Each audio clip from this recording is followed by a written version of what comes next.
Crackit, today in this video we are going to discuss what is distributed caching and how can we implement that in a Spring Boot application. So what is first of all a cache? A cache, so let's consider I have an API and that API is talking to the database. So if I hit a request to the API will first search in the cache if the data is present, and if the data is present it will send that to the client immediately, and if it is not present in the cache then it will hit the database, it will store that into the cache and it will return the response to the API. So with this what we are doing, so cache is nothing but a temporary storage layer that stores all the frequently accessed data so that the future requests can be served faster without hitting the database every time. So with this, like, hitting the database involves some network time, network costs, all can be avoided using this cache.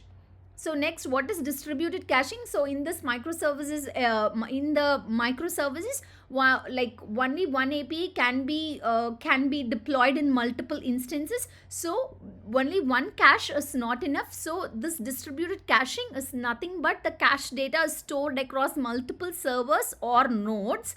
So instead of a single machine, so that even if I had multiple hits to my microservices, multiple instances, all will go to those caches and it will retrieve the information and it will send it quicker, so that with this distributed caching we can improve the performance, scalability and the fault tolerance in the large and the distributed systems. So we have a separate video on video along with a step-by-step coding on how to implement distributed caching, that is Redis, in a Spring Boot application. I will provide the link here. If you are interested, you can go and check the video. So why do we need that distributed cache? So in the single server cache, if we see, of course it is a fast data access and it is limited by memory and it is a single point of failure. If that cache goes, that's it, that will be a single point of failure. But with a distributed cache, we will have multiple cache nodes. Even if one fails, the rest of the nodes will serve my clients still. So with shared memory, we can like as I told earlier, the load will be distributed